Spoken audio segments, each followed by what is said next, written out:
મુખ્યમંત્રી ખૂબ જ ભોળા ભલા સારા, રાઘવજીભાઈ પણ ખૂબ જ ચિંતા કરે, પણ એમના અધિકારીઓ જે ગુમરાહ કરી રહ્યા છે. હું તમને આજની તારીખની વાત કરું કે આજના દિવસે મારા મત વિસ્તારમાં તમે આવો તો ગુજરાતના કેટલાય ગામડાની અંદર સિંગના વાવેતરોમાં ખળા લેવાની શરૂઆતો થઈ ગઈ છે.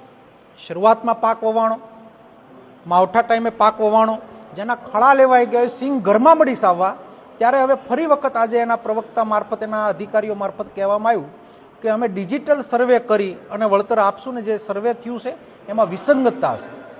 તો જે લોકોએ સિંગનો પાક લઈ લીધો છે એના માટે શું કરવા માંગો છો?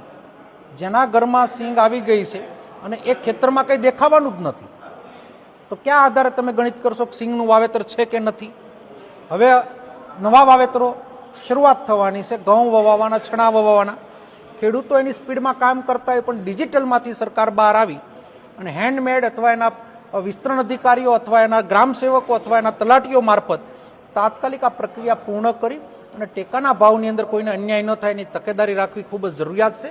કારણ કે આ કરતા રહેશે તો ખેડૂતને નવો પાક વાવવામાં ખૂબ જ મુશ્કેલી પડશે. ત્યારે આપના મારફત સરકારને વિનંતી કરતો પત્ર લખ્યો છે કે જે સર્વે થઈ ગયું છે એને માન્યતા આપવામાં આવે, રજિસ્ટ્રેશન જે થયું છે એને માન્યતા આપવામાં આવે અને નવા રજિસ્ટ્રેશનનો જે ટાઈમ વધારો થયો છે એમાં નવા રજિસ્ટ્રેશનો જેટલા થાય એને પણ એનો નિયમ લાગુ પાડવામાં આવે, વિનંતી કરતો પત્ર લખ્યો છે.